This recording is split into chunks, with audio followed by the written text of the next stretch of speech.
총성이 카불 공항을 가르고 있었고 수천 명이 철조망에 매달려 외쳤다. 제발, 우리도 태워주세요.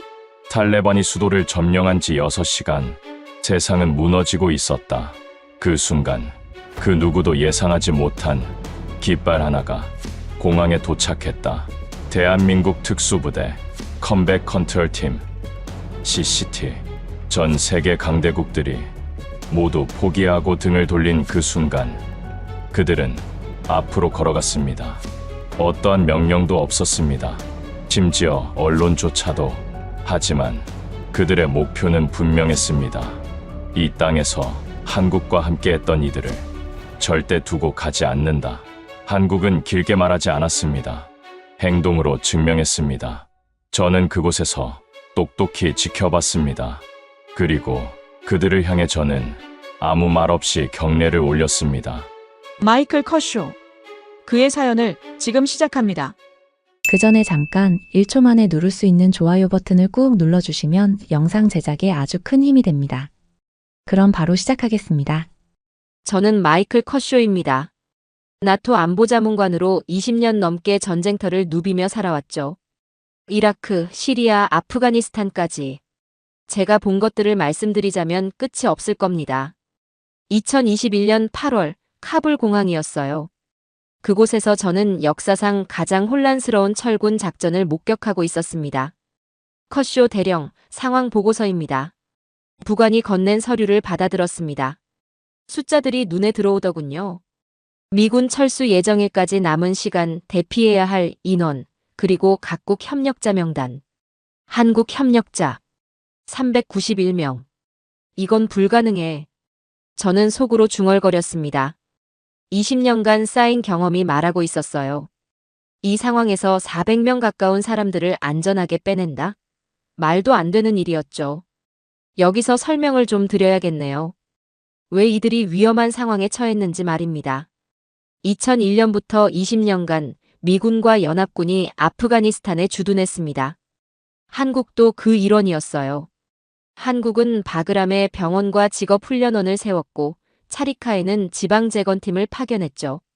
그리고 수많은 아프간 현지인들이 이 사업에 참여했습니다. 통역관, 건설작업자, 의료진, 행정직원들이었어요. 이들은 한국과 함께 자신들의 나라를 재건하려고 했습니다. 하지만 탈레반 눈에는 달랐죠. 탈레반에게 이들은 배신자였습니다. 조국을 등지고 외국 침략자들과 손을 잡은 부역자들이라고 봤어요. 20년간 미군과 연합군에 맞서 싸운 탈레반에게는 용서할 수 없는 존재들이었죠. 더 끔찍한 건 탈레반이 실제로 보복을 가하고 있다는 점이었습니다. 이미 미군 통역관들이 집집마다 찾아다니며 처형당하고 있었어요. 가족들까지 연좌제로 해를 당하는 상황이었습니다. 카불 공항 밖은 그야말로 지옥이었습니다. 탈레반이 도시를 장악한 지 이틀째. 공항 게이트 앞에는 수만 명의 사람들이 몰려 있었어요. 아기를 안고 울부짖는 여성들, 총성에 놀라 뛰어다니는 아이들. 대령님, 한국 측에서 연락이 왔습니다. 통신병이 다가왔습니다. 한국에서 특수부대를 파견한다고 합니다. 부대명은 CCT라고 하네요. 저는 쓴웃음을 지었습니다. CCT? 한국의 특수부대 이름도 처음 들어보는데 이 상황에서 뭘 할 수 있다는 건지. 또 다른 나라가 영웅놀이 하겠다는 거군. 제 옆에 있던 미군 장교가 말했습니다. 영국도 실패했고 독일도 포기했는데 한국이 뭘 할 수 있겠어? 맞는 말이었어요. 영국은 자국민도 제대로 못 빼냈습니다. 독일은 계획했던 인원의 절반도 구출하지 못했죠. 프랑스는 아예 작전을 포기했고요. 가장 큰 문제는 이동 경로였습니다. 탈레반이 카불을 장악하면서 도시 곳곳에 검문소를 설치했어요. 특히 한국과 일했던 사람들을 찾아내려고 혈안이 되어 있었죠. 저는 작전실 벽에 걸린 지도를 바라봤습니다. 카불에서 공항까지의 거리. 겨우 몇 킬로미터지만 그 사이에는 탈레반 검문소가 10여 개나 있었어요. 협력자들 상황은 어떻습니까? 최악입니다, 대령님. 정보장교가 답했습니다. 대부분이 집에 숨어 있는 상태고요. 탈레반이 명단을 입수했다는 정보도 있습니다. 명단 유출. 이건 정말 끔찍한 일이었어요. 한국 정부와 일했던 아프간인들의 이름과 주소가 탈레반 손에 들어간 겁니다. 죽음의 리스트나 다름없었죠. 그들이 어떻게 공항까지 올 수 있겠어? 저는 혼잣말로 중얼거렸습니다. 이미 여러 사례가 있었거든요. 미군과 일했던 통역관이 검문소에서 발각돼 즉석에서 총살당한 일도 있었고 집에 숨어 있다가 탈레반에게 끌려나가 공개 처형당한 사람도 있었어요. 탈레반은 이런 공개 처형을 일부러 보여주고 있었습니다. 다른 사람들에게 본보기를 보이려는 거였죠. 외국군과 협력하면 이런 꼴을 당한다는 메시지를 전달하는 거였어요. 한국 대사관은 뭐라고 합니까? 아직 연락이 안 됩니다. 대사관 직원들도 며칠 전에 철수했거든요. 이상했어요. 다른 나라들은 이미 대사관을 닫고 모든 인원을 빼냈는데 한국만 협력자 구출을 시도한다니. 사실 대부분의 국가들이 이미 포기했었어요. 너무 위험하고 복잡한 작전이었거든요. 자국민만 빼내는 것도 어려운 상황에서 현지 협력자까지 구출한다는 건 정말 무모한 시도였습니다. 제가 본 아프간 전쟁 20년 동안 이런 무모한 시도는 처음이었습니다. 대령님, 한국군 수송기가 파키스탄에 도착했다고 합니다. 파키스탄에? 저는 놀랐습니다. 보통은 카불 공항에 직접 오는데 파키스탄을 경유한다는 건 뭔가 다른 계획이 있다는 뜻이었어요. 한국 측에서 협력자들을 어떻게 집결시킬 건지 물어봅니다. 저는 고개를 저었습니다. 불가능하다고 전해. 지금 상황에서는 미군도 감당하기 어려워. 하지만 속으로는 궁금했어요. 한국이 정말 뭔가 다른 방법을 알고 있는 건 아닐까? 그때 작전실 문이 열리며 한 명의 한국군 장교가 들어왔습니다. 계급장을 보니 소령이었어요. 안녕하십니까? 한국 공군 김철수 소령입니다. 김철수 소령은 유창한 영어로 말했습니다. 저희가 파견한 CCT 부대가 곧 도착합니다. 협력자 구출 작전에 대해 협의하고 싶습니다. 저는 김철수 소령을 자세히 봤어요. 젊어 보였지만 눈빛이 달랐습니다. 절망적인 상황인데도 흔들림이 없더군요. 소령, 솔직히 말하겠네. 지금 상황에서는 한 명 빼내는 것도 어려워. 400명 가까운 사람들을 자살행위야. 김철수 소령이 미소를 지었습니다. 대령님, 저희는 불가능을 가능하게 만드는 게 임무입니다. 그 말에 저는 코웃음을 쳤어요. 젊은 장교들이 늘 하는 말이었거든요. 이상과 현실은 다른 법이죠. 좋아. 그럼 계획을 들어보지. 죄송합니다만 작전 세부 사항은 저희 팀장이 직접 말씀드릴 겁니다. 팀장? 네. CCT 대위님이 곧 도착하실 예정입니다. 저는 한숨을 쉬었습니다. 대위? 더 젊은 장교가 이 무모한 작전을 지휘한다는 거군요. 밖에서 헬리콥터 소리가 들렸습니다. 한국군이 도착한 모양이었어요. 컷쇼 대령님. 김철수 소령이 진지한 표정으로 말했습니다. 저희는 한 명도 포기하지 않습니다. 그게 한국군의 방식이에요. 그 순간 뭔가 다른 느낌이 들었어요. 이들이 단순히 허세를 부리는 게 아닐 수도 있겠다는 생각이 머릿속을 스쳤습니다. 하지만 여전히 확신했죠. 이 작전은 실패할 거라고. 20년간 전쟁터를 누빈 제 경험이 그렇게 말하고 있었거든요. 밖에서 들리는 헬리콥터 소리가 점점 가까워졌습니다. 한국의 특수부대가 마침내 카불에 도착한 거였어요. 과연 이들이 불가능을 가능하게 만들 수 있을까요? 저는 여전히 회의적이었습니다. 헬리콥터가 착륙하는 소리가 멈추자 작전실이 조용해졌습니다. 저는 창밖을 내다봤어요. 한국군들이 내리고 있더군요. 대령님, 급한 보고가 있습니다. 정보분석관이 다급하게 들어왔습니다. 한국 협력자들 상황이 급격히 악화되고 있습니다. 그가 건넨 보고서를 펼쳐봤어요. 사진들이 있었는데 차마 보기 힘들 정도였습니다. 이건 뭡니까? 어제 밤 탈레반이 습격한 집입니다. 한국 병원에서 일했던 간호사 가족이 살던 곳이에요. 사진 속 집은 완전히 파괴되어 있었습니다. 벽에는 총탄 자국이 가득했고 마당에는 혈흔이 남아 있었어요. 가족들은 모두 사라졌습니다. 이웃들 증언으로는 새벽 3시쯤 탈레반 무장대원들이 들이닥쳤다고 해요. 저는 한숨을 쉬었습니다. 이런 일이 벌어지고 있는 상황에서 구출 작전이라니. 다른 협력자들 상황은 어떻습니까? 대부분 집에 숨어 있지만 언제까지 버틸 수 있을지 모르겠습니다. 정보분석관이 다른 자료를 보여줬어요. 한국직업훈련원에서 일했던 아흐마드 씨 가족입니다.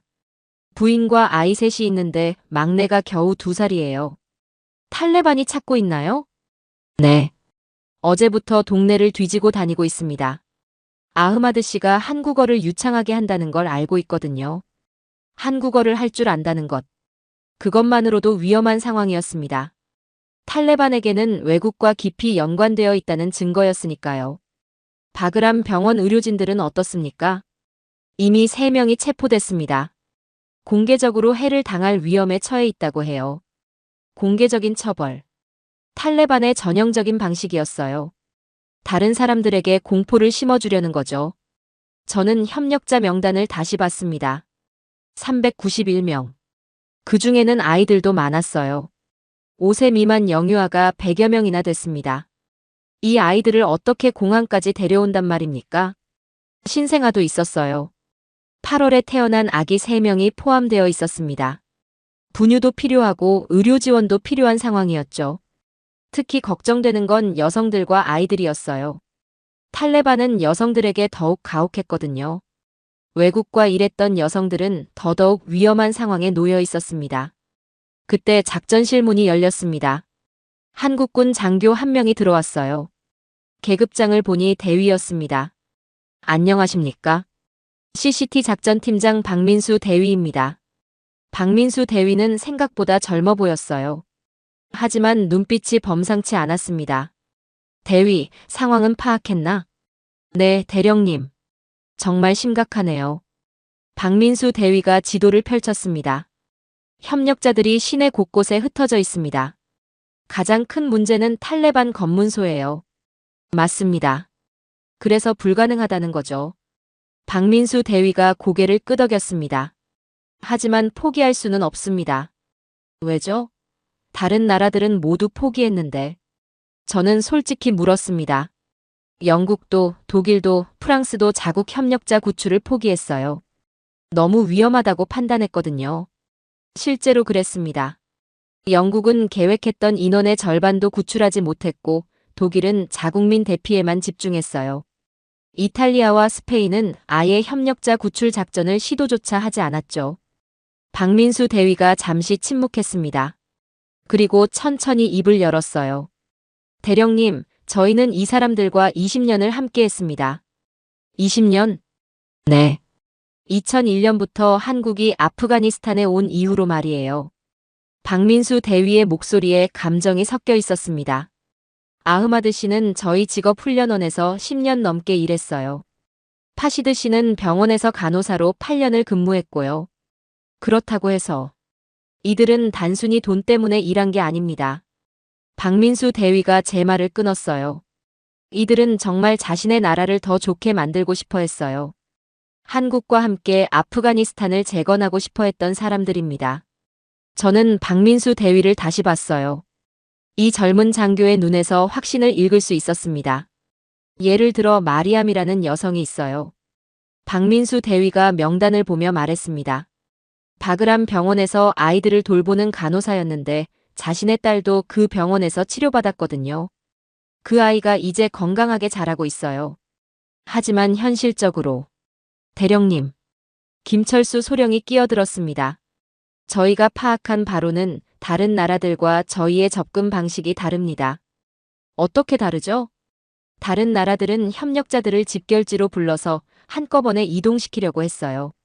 하지만 그 방식으로는 탈레반에게 발각될 수밖에 없죠. 맞는 말이었어요. 영국이 시도했던 방식이 바로 그거였거든요. 협력자들을 특정 장소에 모이라고 했다가 탈레반에게 들켜서 많은 사람들이 위험에 빠졌었죠. 그럼 어떻게 하겠다는 겁니까? 저희는 직접 찾아가겠습니다. 박민수 대위가 말했습니다. 각 가정을 직접 방문해서 안전하게 호송하겠어요. 저는 깜짝 놀랐어요. 그건 더 위험하잖아요. 시내 곳곳에 탈레반 검문소가 있는데. 맞습니다. 하지만 다른 방법이 없어요. 박민수 대위가 지도에 표시를 하기 시작했습니다. 협력자들의 위치를 파악했습니다. 총 72개 지점에 흩어져 있어요. 72개 지점. 말도 안 되는 숫자였습니다. 대위, 정신 나간 거 아닙니까? 72곳을 다 돌겠다고요? 네, 그럴 계획입니다. 저는 어이가 없었어요. 이런 무모한 계획은 처음 봤거든요. 시간이 얼마나 걸릴 것 같은데요? 72시간 안에 완료하겠습니다. 72시간. 미군 철수까지 남은 시간을 생각해보니 정말 빠듯했어요. 그때 정보분석관이 다시 보고했습니다. 방금 들어온 정보인데 탈레반이 한국 협력자 명단을 확보했다는 게 확실해졌습니다. 명단이 어떻게 유출됐죠? 아프간 정부 붕괴 과정에서 각종 문서들이 탈레반 손에 넘어간 것 같습니다. 이제 정말 위험 명단이 된 거였어요. 탈레반이 체계적으로 이들을 찾아내려고 할 테니까요. 박민수 대위의 표정이 굳어졌어요. 그럼 시간이 더 없네요. 맞습니다.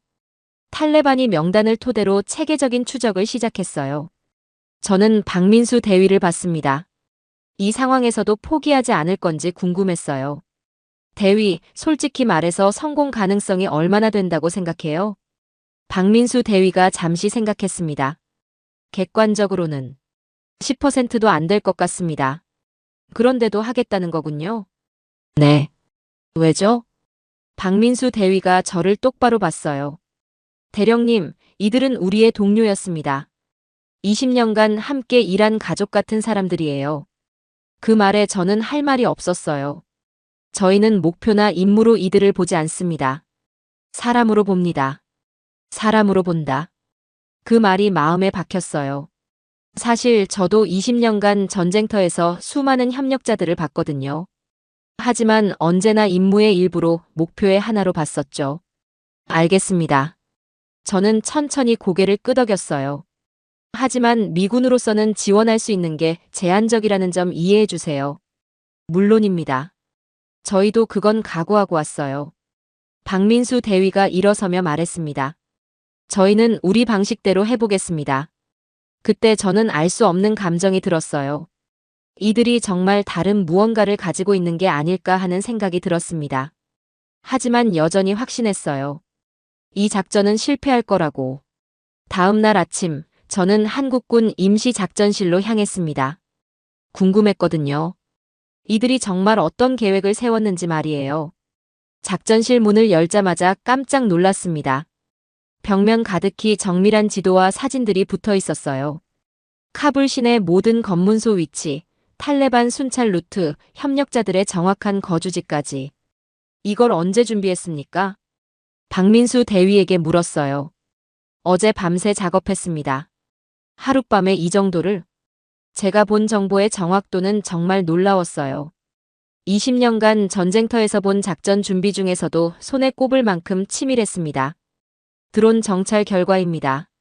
한국군 상사가 설명했습니다.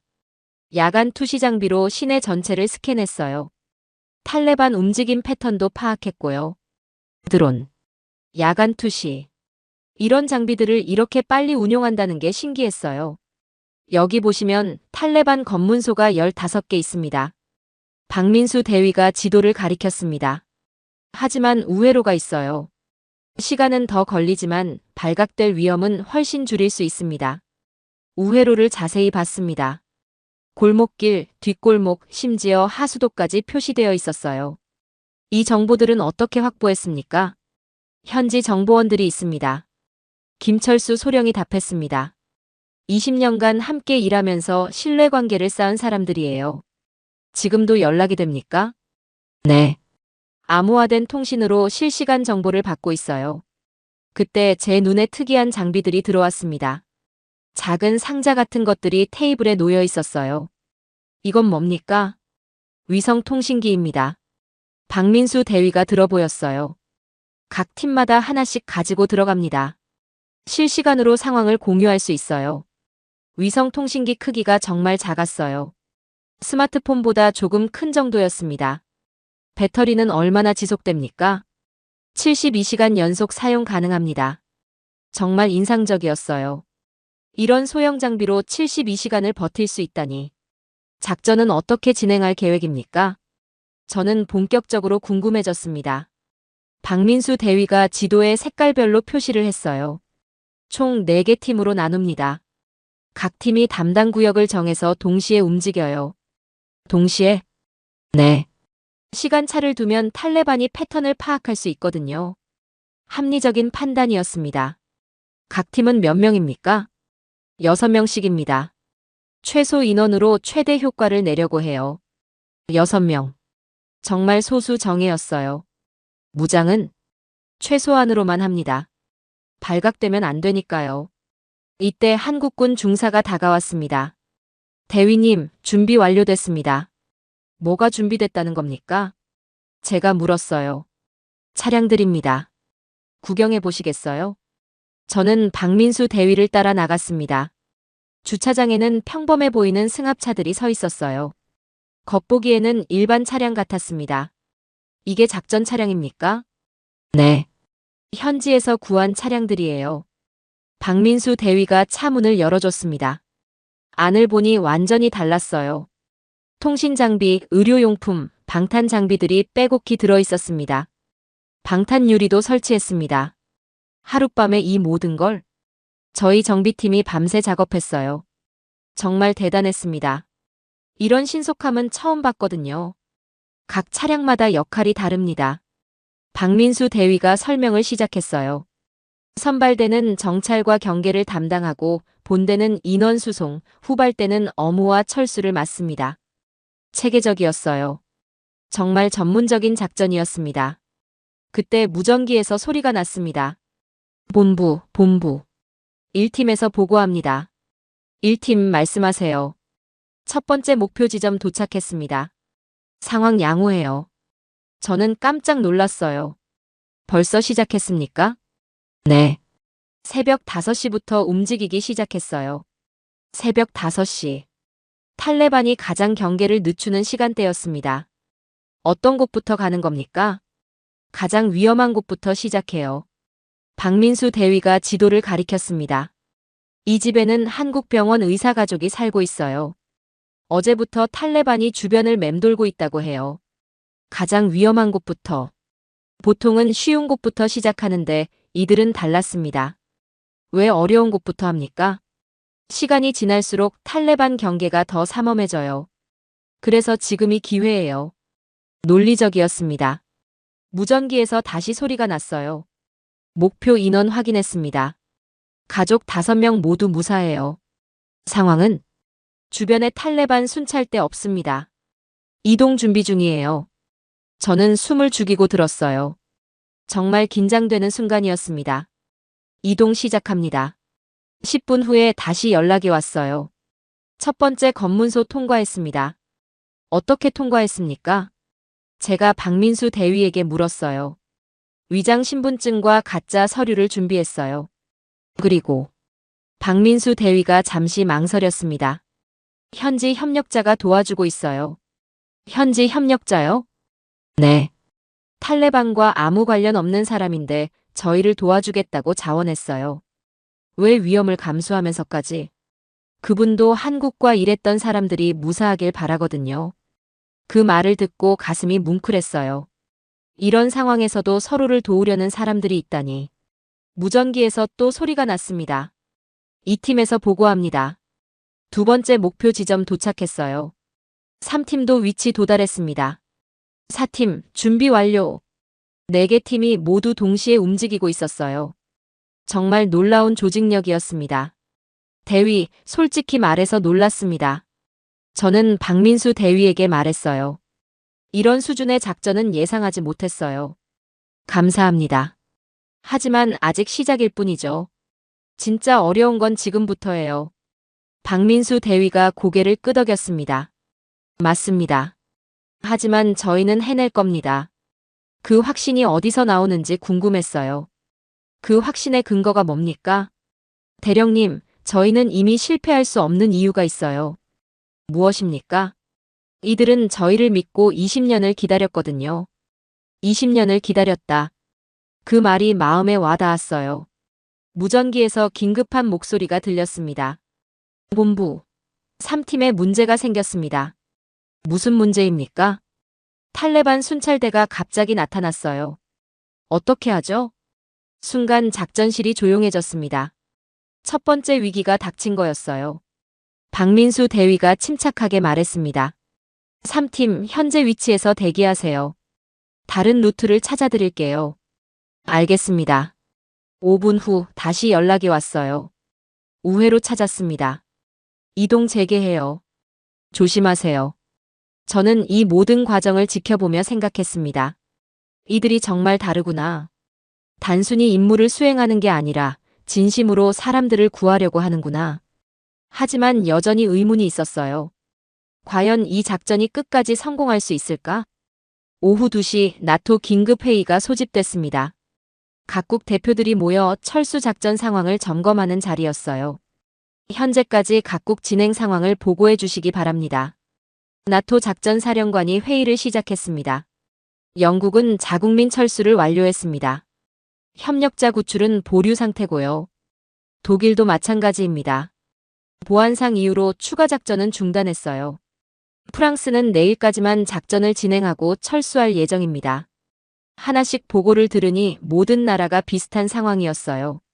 자국민 대피에만 집중하고 현지 협력자들은 사실상 포기한 상태였죠. 한국 상황은 어떻습니까? 사령관이 저를 봤습니다. 한국은 아직 협력자 구출 작전을 진행 중입니다. 아직도요? 영국 대표가 놀란 표정을 지었어요. 몇 명이나 구출했습니까? 현재까지 약 50명 정도로 파악됩니다. 사실 저도 정확한 숫자는 몰랐어요.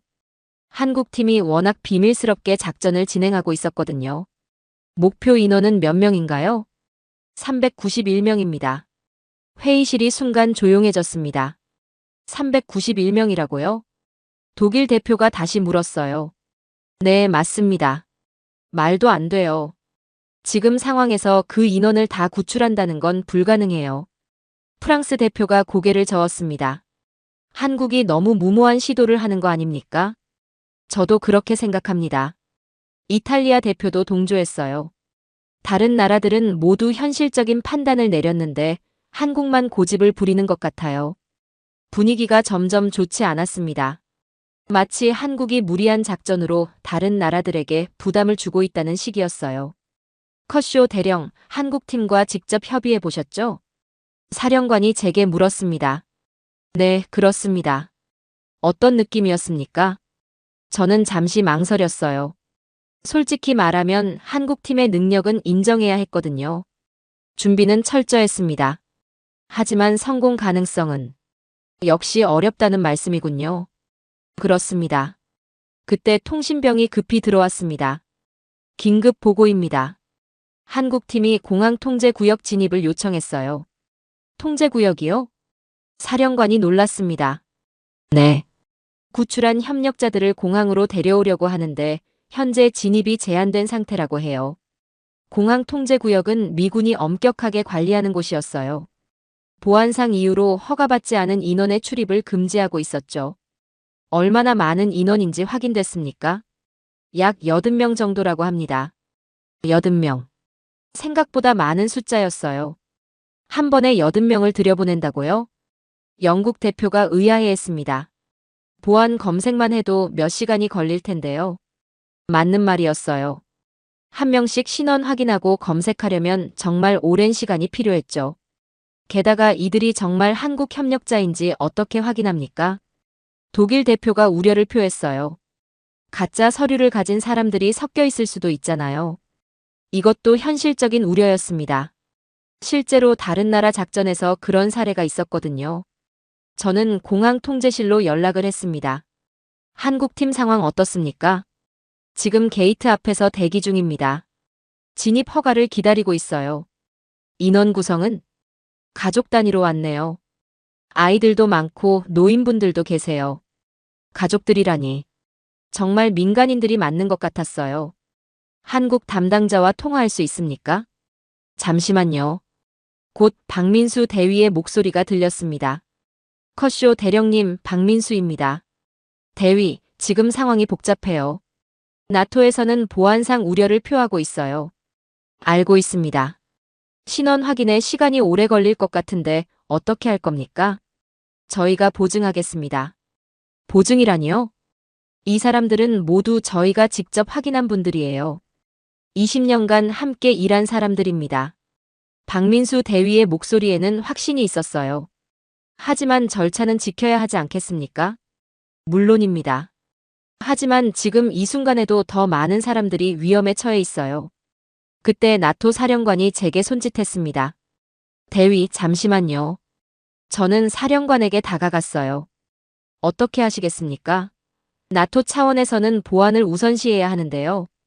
하지만 이들도 우리와 함께 일한 사람들 아닙니까? 그렇긴 하지만 다른 나라들의 시선도 있고 정말 어려운 상황이었어요. 인도적인 측면과 보안 문제 사이에서 고민해야 했죠. 저는 다시 박민수 대위와 통화했습니다. 대위, 좀 더 기다려야 할 것 같아요. 얼마나 기다려야 합니까? 확실하지 않아요. 승인 절차가 필요해서요. 잠시 침묵이 흘렀습니다. 대령님. 박민수 대위가 조용히 말했어요. 저희는 승인보다 사람을 먼저 구합니다. 뭐라고요? 승인을 기다리는 동안 더 많은 사람들이 위험에 빠질 수 있어요. 그 말에 저는 충격을 받았어요. 이건 명령이 아니라 결단이었거든요. 대위, 그 말의 의미를 알고 계신가요? 네, 알고 있습니다. 규정을 어기는 일일 수도 있어요. 하지만 사람의 생명보다 중요한 규정은 없습니다. 저는 할 말을 잃었어요. 20년간 군대에서 복무하면서 이런 말을 들어본 적이 없었거든요. 보통은 명령과 규정을 우선시하는데 이들은 사람을 먼저 생각하고 있었어요. 대위. 대령님, 죄송하지만 저희는 계속 진행하겠습니다. 무슨 뜻입니까? 다른 방법을 찾아보겠어요. 공식 루트가 안 되면 다른 방법으로라도요. 정말 놀라웠어요. 이런 의지를 가진 사람들을 본 적이 없었거든요. 알겠습니다. 제가 최대한 빨리 승인받도록 노력해 보겠어요. 감사합니다. 전화를 끊고 나서 저는 깊은 생각에 빠졌어요. 과연 무엇이 더 중요한 걸까? 규정과 절차일까? 아니면 사람의 생명일까? 나토 회의실로 돌아가니 여전히 논의가 계속되고 있었어요. 한국의 행동이 다른 나라들에게 부담을 주고 있어요. 맞습니다. 무리한 작전으로 전체 철수 계획에 차질을 빚을 수 있어요. 저는 이런 말들을 들으며 답답함을 느꼈어요. 사령관님, 제가 입을 열었습니다. 한국 팀을 직접 보니 정말 체계적으로 작전을 진행하고 있었어요.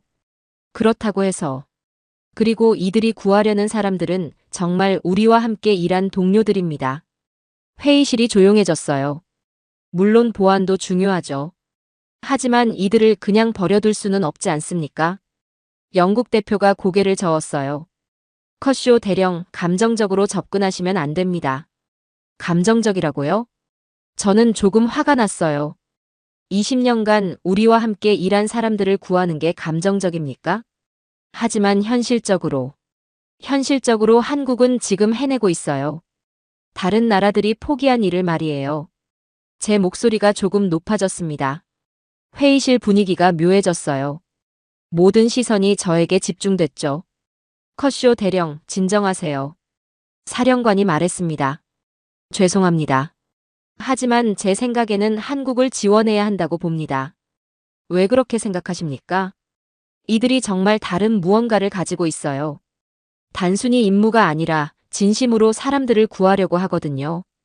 그때 저는 깨달았어요. 한국 팀을 보면서 제가 잃어버린 무언가를 발견한 것 같았거든요. 과연 이 작전이 어떻게 끝날까요? 다음 날 새벽 6시 급한 연락을 받고 한국군 작전실로 달려갔습니다.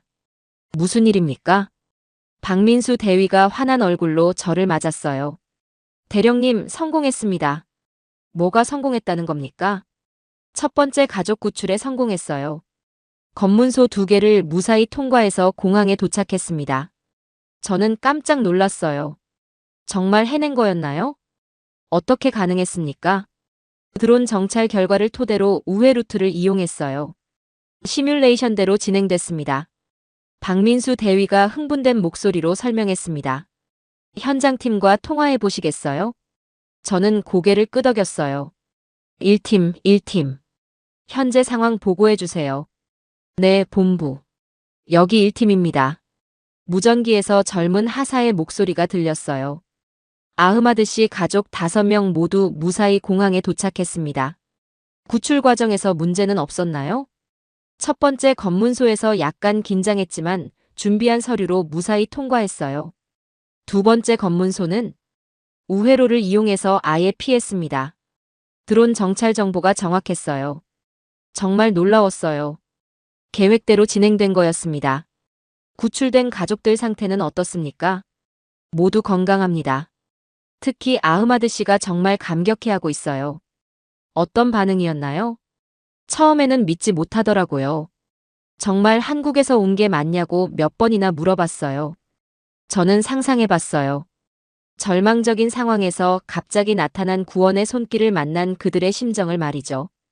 그래서 뭐라고 답했습니까? 태극기를 보여줬어요. 그리고 한국어로 인사를 했죠.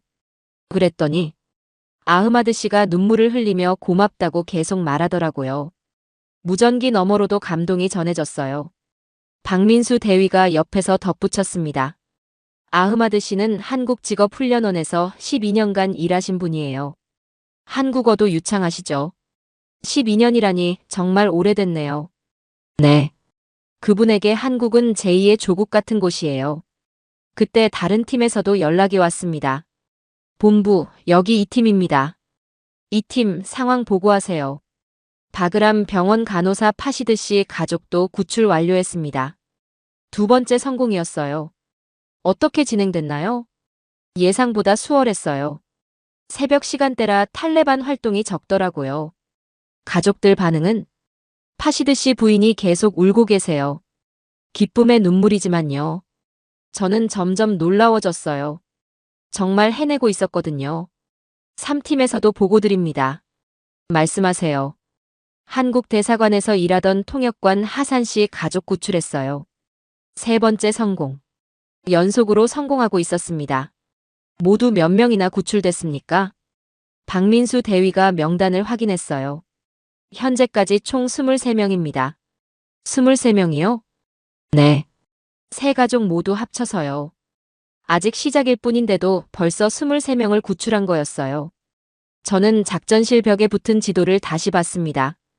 빨간 점으로 표시된 곳들이 구출 완료된 지점들이었어요. 다음 목표는 어디입니까? 사구역에 있는 의료진 가족들이에요. 박민수 대위가 지도를 가리켰습니다.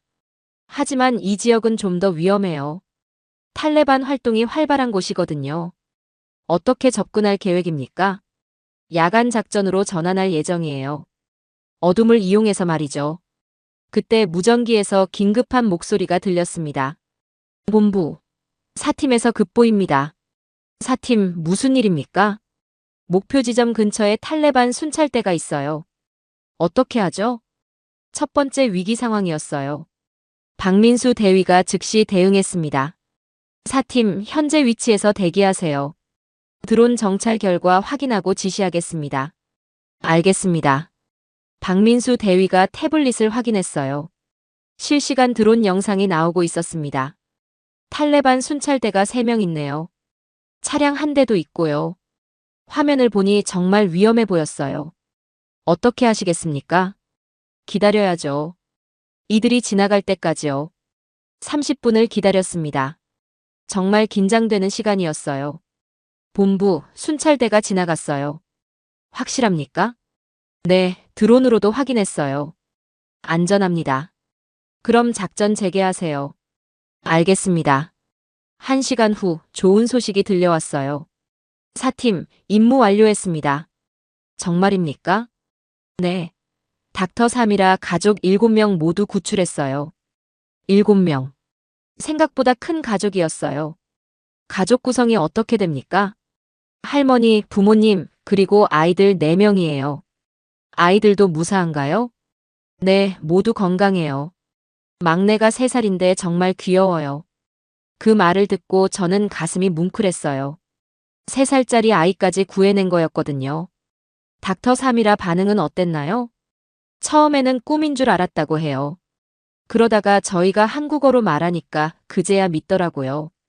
뭐라고 말씀하시던가요? 계속 고맙다고 하시면서 한국을 잊지 않겠다고 하시더라고요. 저는 숨이 막혔어요. 이런 감동을 느껴본 적이 언제였던가 싶었거든요. 박민수 대위가 옆에서 말했습니다. 대령님, 지금까지 총 30명을 구출했어요. 30명요? 네. 하루 만에 말이에요. 정말 놀라운 성과였어요.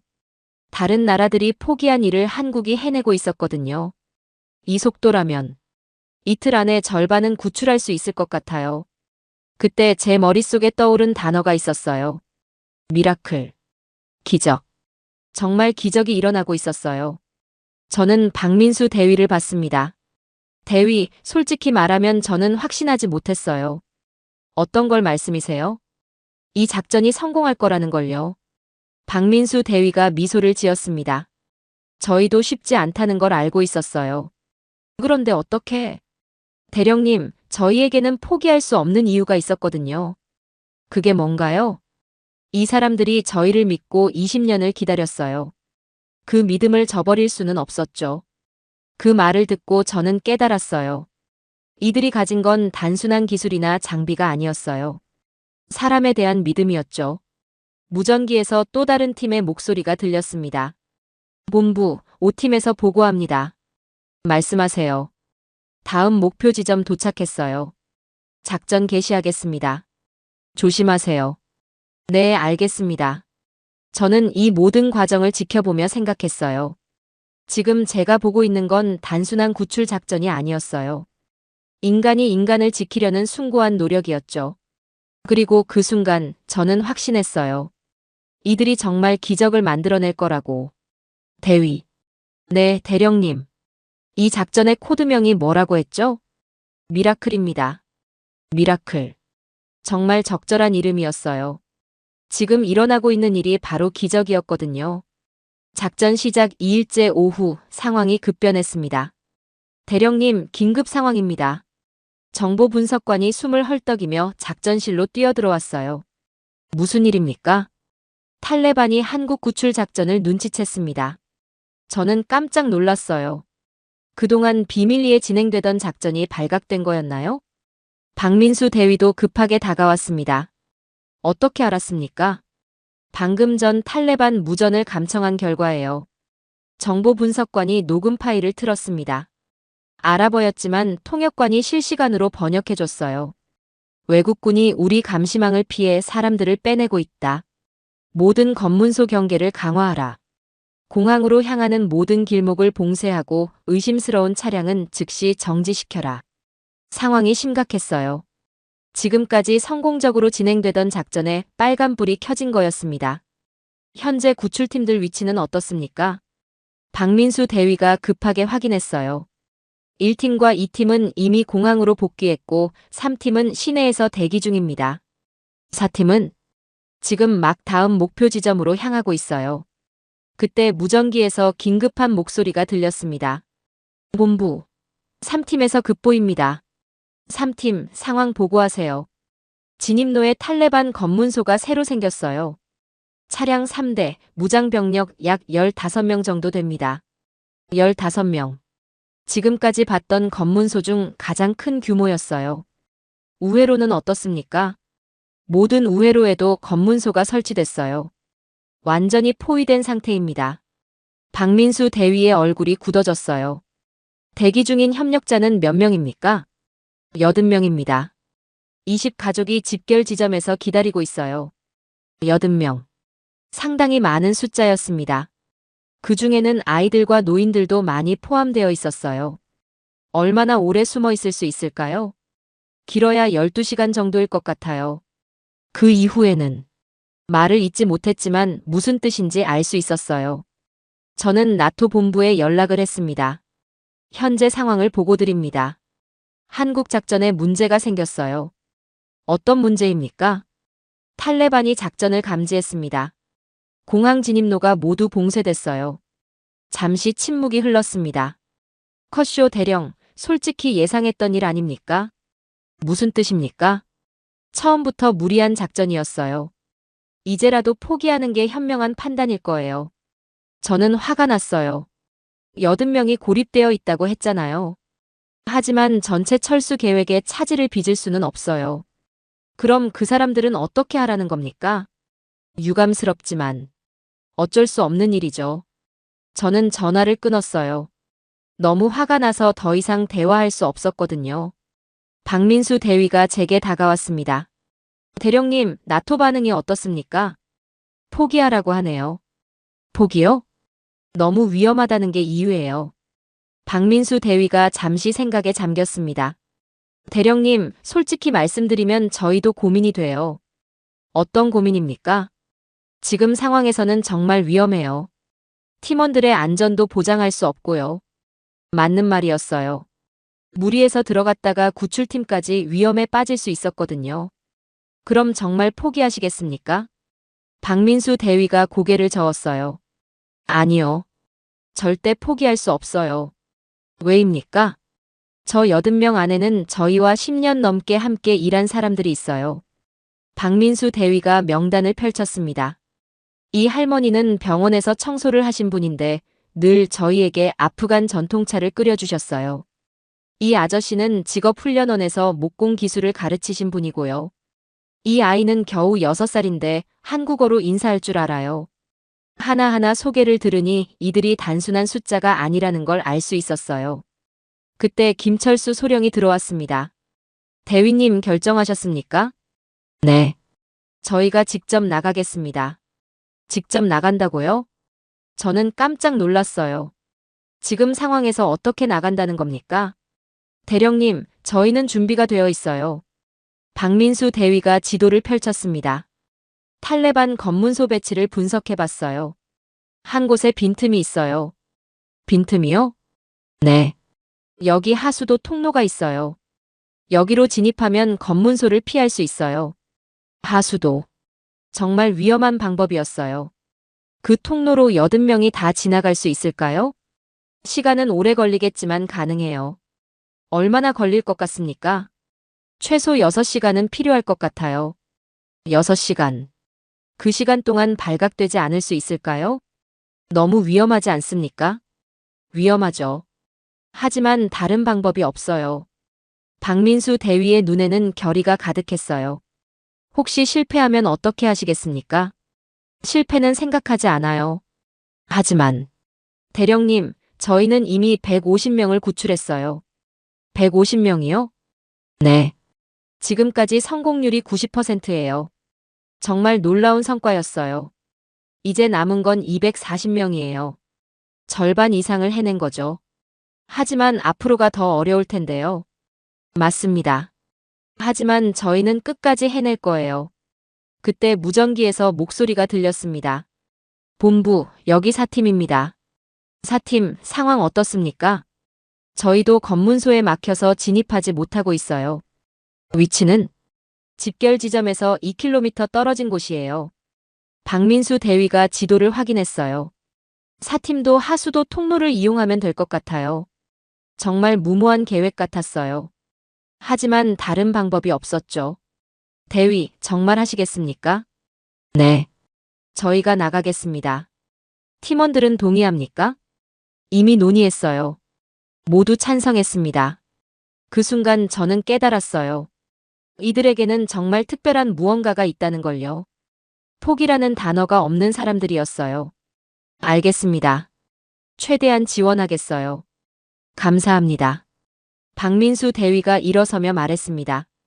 2시간 후에 작전을 시작하겠어요. 조심하세요. 네. 반드시 성공하겠습니다. 저는 이들을 보내면서 마음이 무거웠어요. 과연 이 무모한 작전이 성공할 수 있을까? 80명의 생명이 걸린 위험한 도전이 시작되려고 하고 있었습니다. 그리고 저는 처음으로 기도했어요. 이들이 무사히 돌아오기를, 그리고 모든 사람들을 구해내기를. 오후 10시 하수도 진입작전이 시작됐습니다. 저는 나토 작전실에서 실시간으로 상황을 지켜보고 있었어요. 한국팀의 무전 교신을 모니터링하면서 말이죠. 1팀 하수도 진입 완료했습니다. 2팀도 진입했어요. 3팀 위치 도달했습니다. 3개 팀이 동시에 움직이고 있었어요. 각각 다른 루트로 80명이 숨어있는 집결 지점을 향해서요. 현재 진행 상황은? 나토 사령관이 제게 물었습니다. 한국팀이 하수도를 통해 진입하고 있어요. 하수도라고요? 네.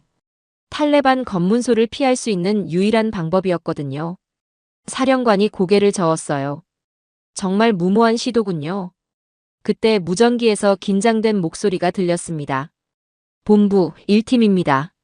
집결 지점에 도착했어요. 상황은 어떻습니까? 80명 모두 무사합니다. 하지만 모두 매우 지쳐 보여요. 이틀 동안 좁은 공간에 숨어 있었으니 당연했겠죠. 아이들 상태는? 겁에 질려 있지만 다행히 건강해요. 어른들이 잘 돌봐주신 것 같아요. 이제 어떻게 하실 겁니까? 10명씩 나눠서 이동하겠어요. 한 번에 모두 움직이면 너무 위험해요. 현명한 판단이었어요. 첫 번째 그룹 준비 완료했습니다. 30분 후 첫 번째 소식이 들려왔어요. 1그룹 하수도 진입했습니다. 조심하세요.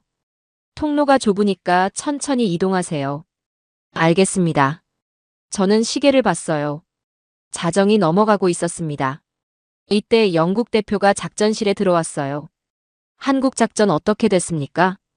지금 최종 구출 작전 중이에요. 아직도 포기하지 않았군요. 네.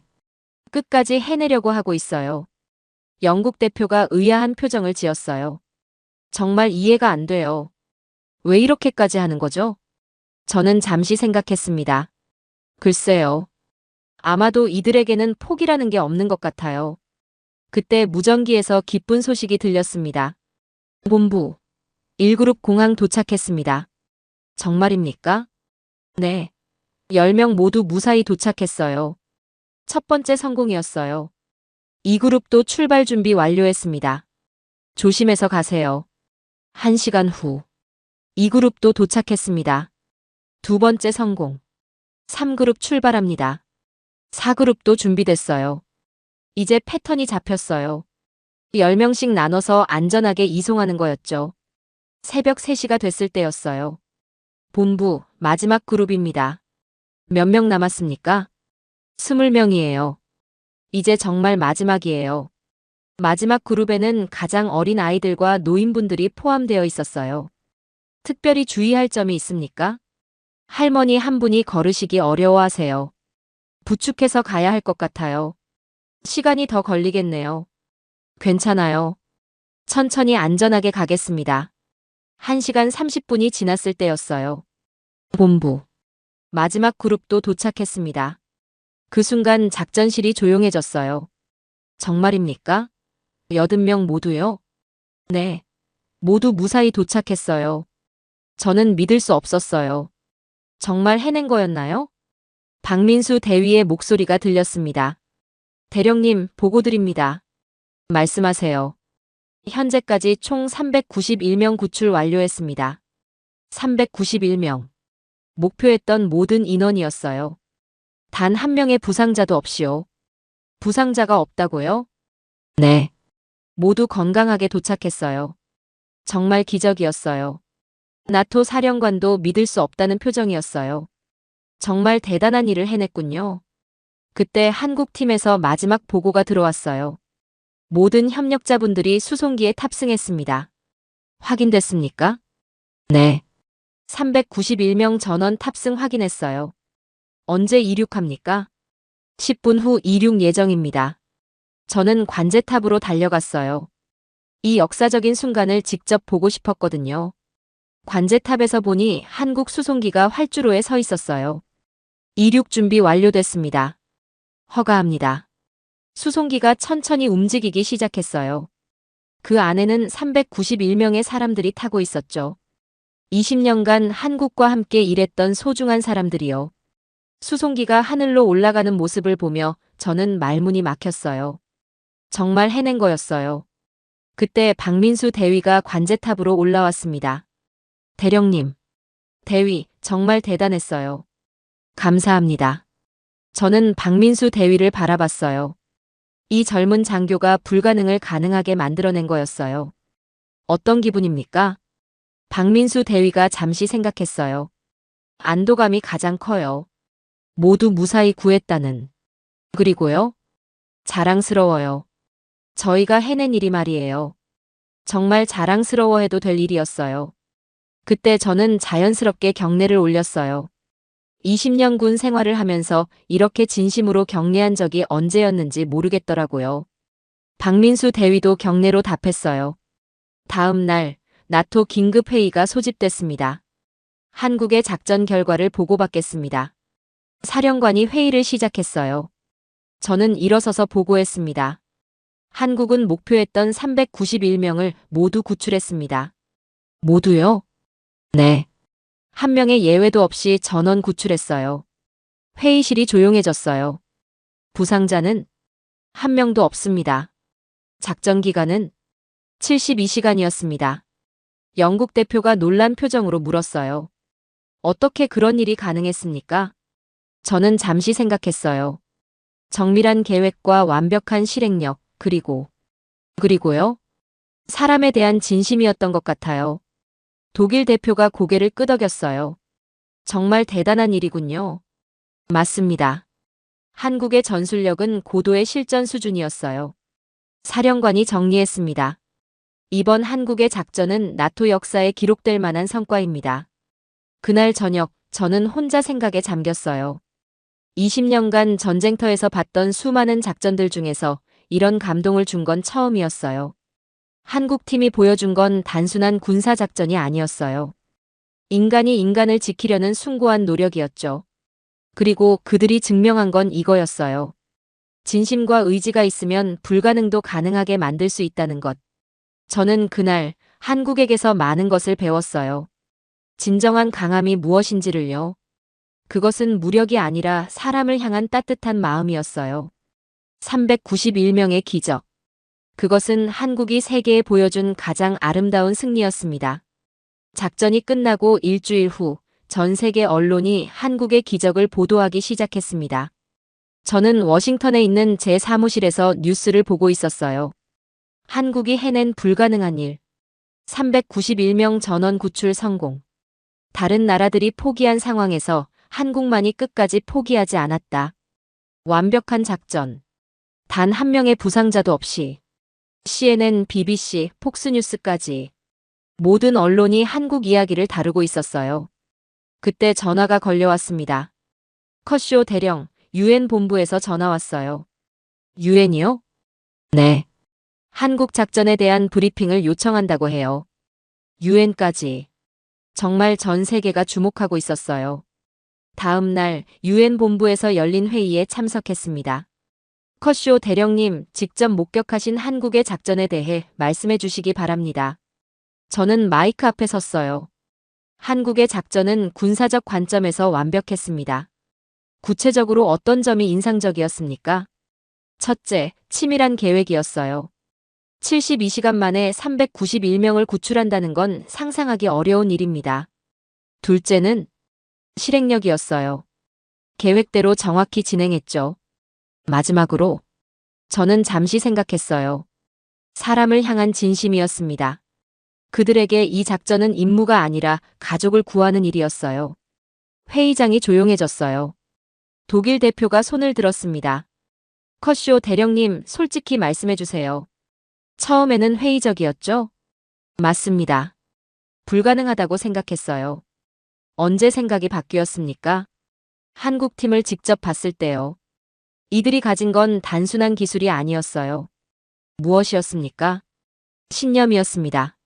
사람을 포기하지 않는다는 확고한 신념이요. 프랑스 대표가 질문했어요.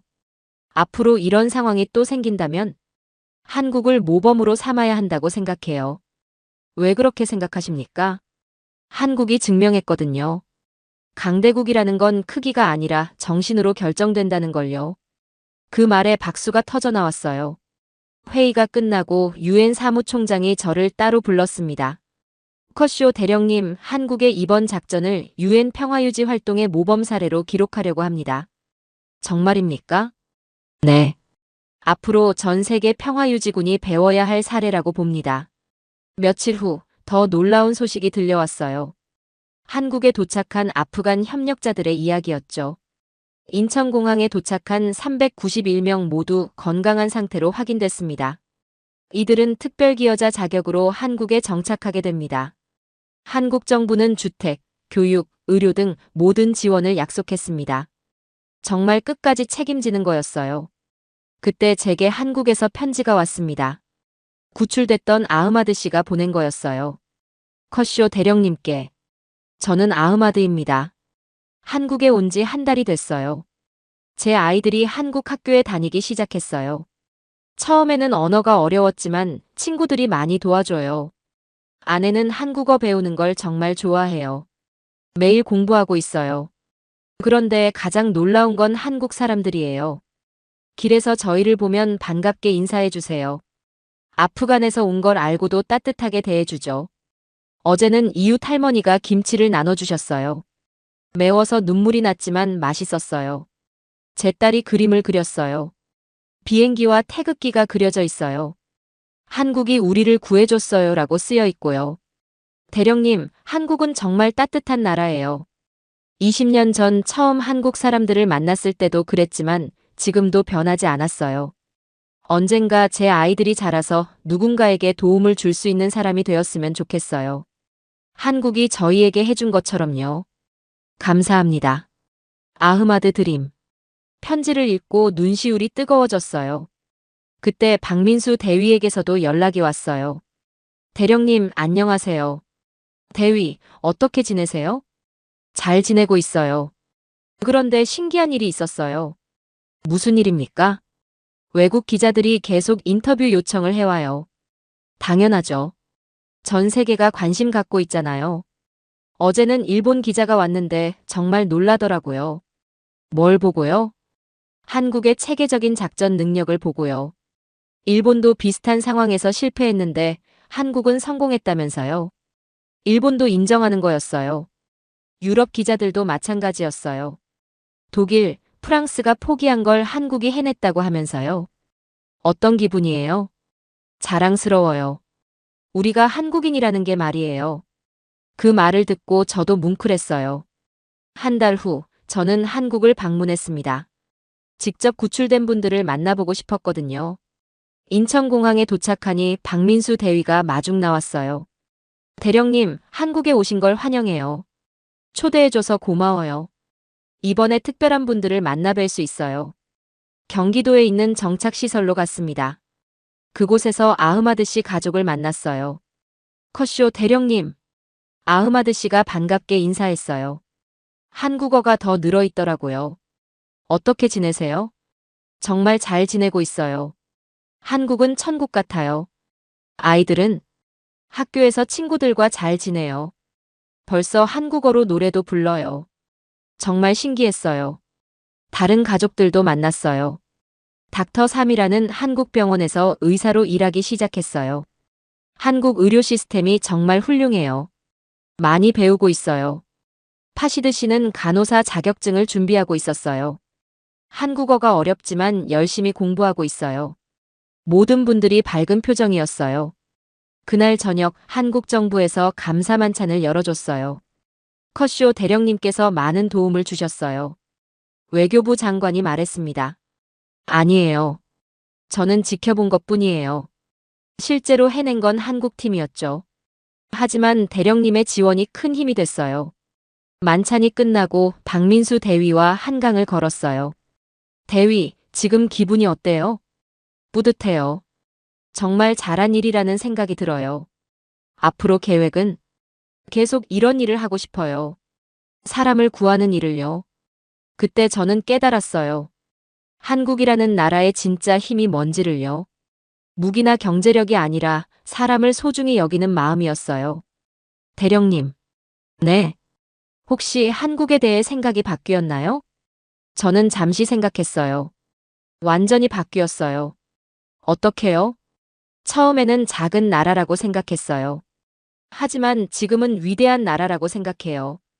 왜 그렇게 생각하세요? 진정한 강함을 보여줬거든요. 사람을 향한 따뜻함을요. 한강을 바라보며 저는 생각했어요. 이 작은 나라가 전 세계에 보여준 건 정말 특별한 거였어요. 며칠 후 미국으로 돌아가면서 저는 확신했어요. 한국은 앞으로 더 큰 역할을 할 거라고. 경제나 군사력이 아니라 사람을 향한 따뜻한 마음으로요. 391명의 기적. 그것은 한국이 세계에 보여준 가장 아름다운 선물이었어요. 그리고 저는 그 순간을 목격한 것이 평생 자랑이 될 거라고 생각했어요. 한국. 정말 대단한 나라였습니다. 오늘의 사연은 여기까지입니다. 구독과 좋아요는 영상 제작에 아주 큰 힘이 됩니다. 지금까지 감동테라스 저는 소희였습니다. 오늘도 우리 구독자님들의 가정에 따뜻한 행복이 가득하시길 진심으로 바라겠습니다. 긴 영상 끝까지 시청해주셔서 정말 감사합니다. 내일 더 좋은 이야기로 찾아뵙겠습니다. 감사합니다.